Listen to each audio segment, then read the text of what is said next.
Es un privilegio para mí saludarles en la oportunidad de presentar mi aporte a la lección de escuela sabática de esta semana. Estamos llegando ya a la sexta lección de este trimestre, donde venimos estudiando el libro de Isaías, Consolaos, pueblo mío. Y como he dicho en las lecciones anteriores, hemos visto el trato de Dios para con los hombres, las diferentes maneras que Dios tiene para atraernos a Él y el deseo sincero que tiene el Señor de darnos salvación. La lección de esta semana se titula Jugar a ser Dios. Y durante la misma estaremos estudiando el origen del orgullo, el origen de la altivez, que como dice la lección son los verdaderos pecados originales, aquellos que excluyeron al enemigo del reino de los cielos y aquellos que pueden excluirnos también a nosotros. Hay una ilustración simpática con la que inicia esta lección esta semana. Un pastor había terminado de predicar acerca del orgullo y de lo pecaminoso que era. Así que dice que cuando él bajó, una hermana se le acercó y le dijo: pastor, estoy arrepentida, quiero confesar mi pecado. ¿Cuál pecado?, le dijo el pastor. Mi pecado del orgullo, dijo la hermana. Es que esta semana me senté frente al espejo y contemplé y empecé a alabar mi gran belleza. Y el pastor le respondió según la ilustración: ah, hermana, ese no es un pecado de orgullo, eso fue un pecado de gran imaginación. Pero el orgullo sigue siendo una realidad en los corazones humanos, sigue siendo una realidad en el corazón de cada uno de nosotros. Yo recuerdo la ilustración de aquel hombre que fue designado como el hombre más humilde de toda una población. Después de varios estudios, decidieron el jurado convertirlo a él en el hombre más humilde. Así que fue convocado a la plaza, a una congregación de toda la población, y frente a todos ellos, dice la historia, que le colocaron una medalla que lo hacía acreedor como el hombre más humilde de toda aquella comarca. Y resulta que a los 3 días tuvieron que quitarle la medalla, porque el hombre no se la quitaba. Él quería que todo el mundo supiera cuán humilde él era, tanto que se había ganado una medalla. Así que esta semana vamos a estar estudiando acerca del orgullo. Y sobre todo vamos a estar mirando el orgullo espiritual, que quizás es lo más terrible de todo lo que podemos llamar orgullo nosotros. La primera sección de esta semana lleva como título Condenación sobre las naciones. Y a partir del capítulo número 13 se abre una nueva sección en el libro de Isaías. La encabeza nuevamente la expresión que es palabra de Dios a través del profeta Isaías, declarando que es Isaías el autor de ella, pero que es Dios el que lo está revelando. Y durante esta nueva sección, él va a presentar en visión las profecías de los diferentes juicios que caerían sobre las naciones vecinas a Israel, o las naciones que habían tenido que ver con el maltrato al pueblo de Dios. Y es interesante porque esta nueva sección va a iniciar con Babilonia. Va a presentar profecías acerca de la condenación de Babilonia por haber sido una nación arrogante, una nación orgullosa, una nación que tendría mucho que ver con el daño que se le haría al pueblo de Dios. Ahora, lo interesante de esto es que cuando Dios dio esta profecía, y lo vamos a tratar un poquito más adelante, ni siquiera se percibía a Babilonia como una potencia. Era Asiria la que estaba al mando, era Asiria la que tenía el control militar de toda la región y se convertía poco a poco en una potencia mundial. Sin embargo, Dios comienza condenando a Babilonia. Ahora, en esta primera sección, sería bueno responder a una pregunta que puede estar en el corazón de todos ustedes. Hace unos días yo fui a acompañar a unos hermanos a dar unos estudios bíblicos. Y en medio del estudio ese día tocaba la lección del juicio de Dios. Y la persona con la que estábamos estudiando intervino para hacernos ver que a su entender era imposible que Dios juzgara, era imposible que Dios hiciera un juicio, porque Dios era amor. Así que él no se imaginaba a Dios condenando a gente a morir por causa del pecado. Pero hermanos queridos, amigos queridos, es el amor de Dios exactamente el que genera este juicio. Es el amor de Dios a su pueblo en primer lugar. Aquellos que han aceptado vivir bajo sus cuidados, bajo sus premisas, han aceptado vivir bajo sus estatutos. Pero también por amor a aquellos que en forma deliberada, en forma voluntaria, deciden rebelarse a los mandamientos de Dios. Porque ellos no podrían ser felices de otra manera. Imagínense ustedes, por un momento, si Dios decidiera llevar al cielo a todos los pecadores no arrepentidos, aquellos que han aborrecido estar en una iglesia, caminar con Dios, y de repente ahora le toca por toda la eternidad obligatoriamente estar en la presencia del Señor. No sería vida para ellos. Así que aún el juicio responde al amor del Señor. El Señor utiliza palabras fuertes aquí en el capítulo número 13 de Isaías. Palabras que alguien pudiera decir no parecen las palabras de un Dios de amor, pero es una condenación a un pueblo que voluntariamente se ha revelado a los principios que el Señor le ha enseñado. Por eso la segunda sección de esta semana se titula La última gran ciudad de Babilonia. Y vamos a hablar un poco de historia, vamos a hacer un poco de historia. En el año 626 a.C., Nabopolassar, el primer gran rey que destaca de esta nueva dinastía en Babilonia, entonces trae nuevamente el esplendor a esta ciudad, trae nuevamente el esplendor a este reino, lo que se conoce como la Nueva Babilonia, el imperio neobabilónico. Su hijo Nabucodonosor, quien es el que tiene que ver con la conquista a Judá, quien es el que conquista la ciudad de Dios, entonces completa la obra de su padre, transformando a Babilonia en una potencia militar, transformando a Babilonia en una potencia en todos los aspectos, educacional, militar, pero sobre todo en construcciones majestuosas. Y Dios dice que esa ciudad que es en el momento el imperio, iba a ser condenada e iba a desaparecer como ciudad. En ese momento, si alguien hubiera leído la profecía de Isaías en el momento en que Babilonia estaba en todo su esplendor, en aquel momento cuando Nabucodonosor, dice la Biblia, que salió a la ventana y dijo, no es esta la gran Babilonia que yo construí, se hubieran reído de la profecía de Isaías. Era imposible pensar que esto iba a ocurrir.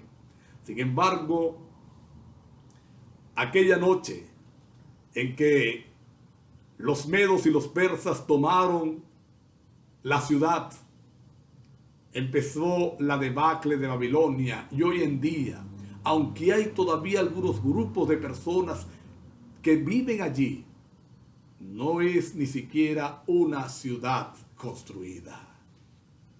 Ahora, aquí hay una lección interesante para todos nosotros.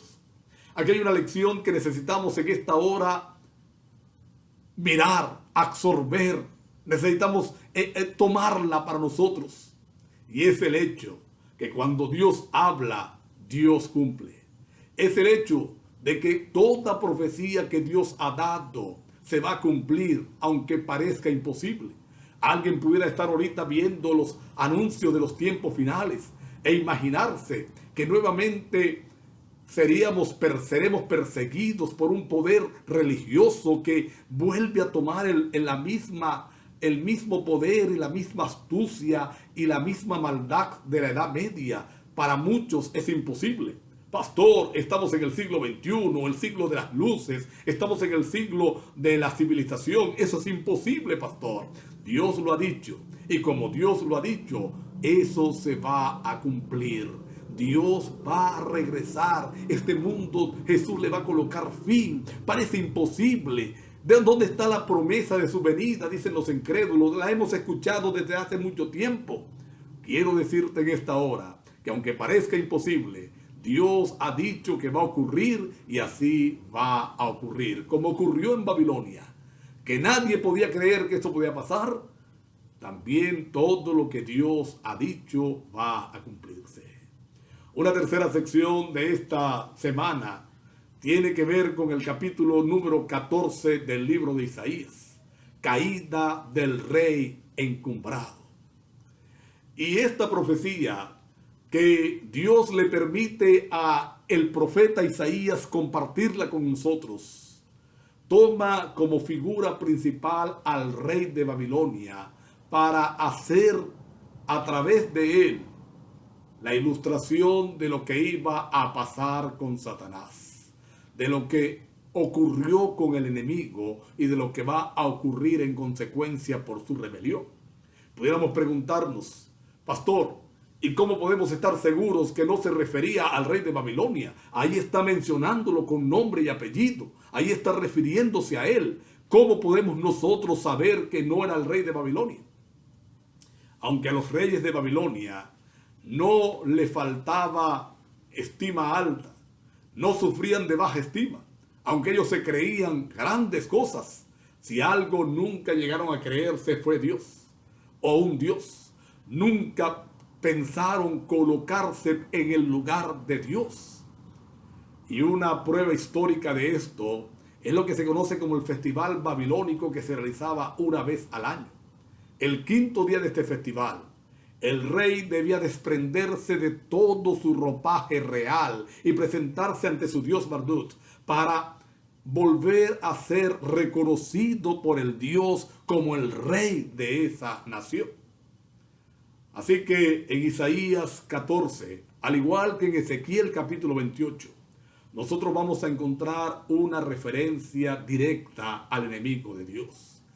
Aquel ser perfecto que fue creado por Dios, llamado Luzbel, que en una forma no entendible el pecado entró a su corazón y en consecuencia fue expulsado del cielo, se rebeló en la tierra, logró corromper al ser humano, ha estado combatiendo a Dios, pero que un día Dios va a colocarle fin a toda su maldad.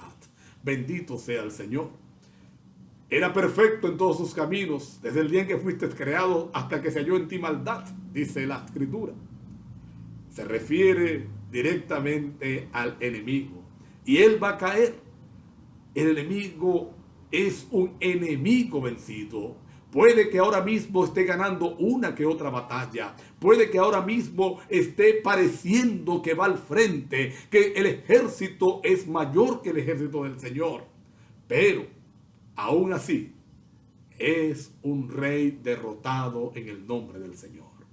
Ahora, miremos que en el caso de Babilonia y en el caso de Luzbel, el pecado que les ha corrompido, el pecado que ha hecho su caída, ha sido el orgullo.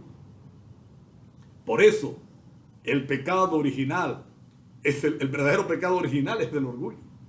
Porque él nació misteriosamente en el corazón de Luzbel.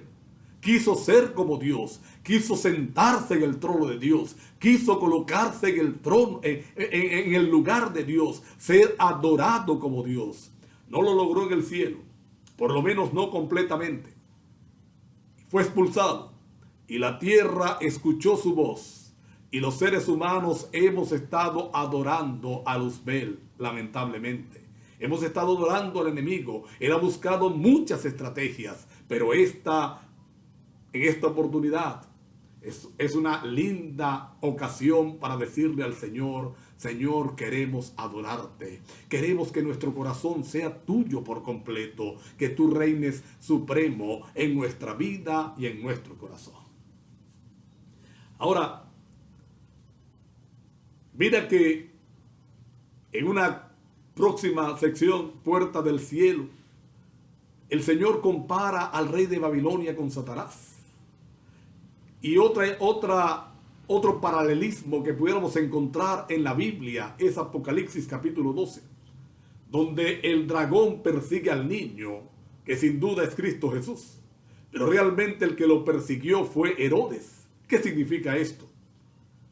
Que tanto el rey de Babilonia como el rey Herodes, como todos los poderes que durante todo el tiempo se han confabulado para perseguir al pueblo de Dios, no son ellos realmente. No ha sido su celo, no ha sido su poder. Realmente quien está detrás de ellos ha sido Satanás, ha sido el rey de este mundo, como lo llamó Jesús, el diablo, la serpiente antigua, Satanás.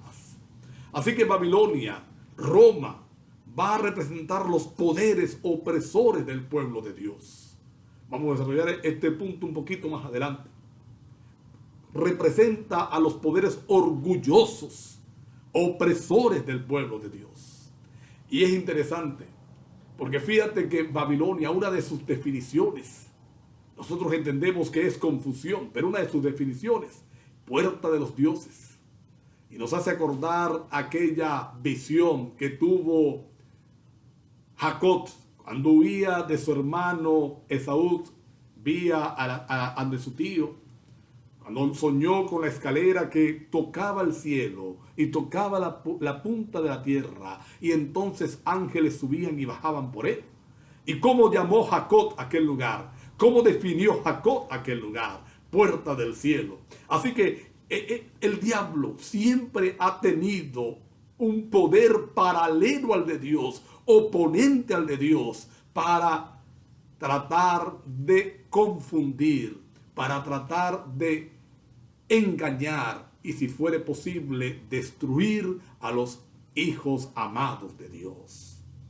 Por eso necesitamos en esta hora decirle al Señor que nos ayude a conocerle más y mejor, para que en consecuencia nosotros podamos vivir como Cristo quiere que vivamos. Una última sección: el triunfo final de Sión. Y como ya les dije, ¿qué significa Babilonia? Babilonia representa a todos los poderes confabulados que durante toda la historia de este mundo han estado combatiendo, oponiéndose a Dios y a su pueblo, que han utilizado diferentes estrategias. Por eso en Apocalipsis capítulo 12 vamos a encontrar el movimiento del tiempo del fin, el movimiento que tendrá que combatirá al pueblo de Dios, que se opondrá a Dios, que se opondrá a su ley, como Babilonia la Grande. Pero al final Dios tendrá la última palabra. Dios se impondrá, Dios destruirá el pecado, rescatará a sus hijos. Bendito sea el Señor, y los traerá para vivir con Él por toda la eternidad, en una tierra que, como dice el Apocalipsis, no habrá llanto, muerte, dolor, miseria, ni nada de lo que ahora nos perturba. Ahora, la lección nos hace una pregunta interesante. ¿Realmente Dios destruye a los impíos? Y la Biblia llama a esta obra la extraña obra de Dios. Su extraña obra, dice el profeta. Y es extraña porque va contra a lo que Dios planificó para los seres humanos. Pero Dios es justo. Y al final el mismo pecado destruirá, porque el pecado trae el germen de la autodestrucción, destruirá a los impíos. El pecado será destruido, y si el pecado está dentro de mí, entonces yo seré destruido junto con el pecado.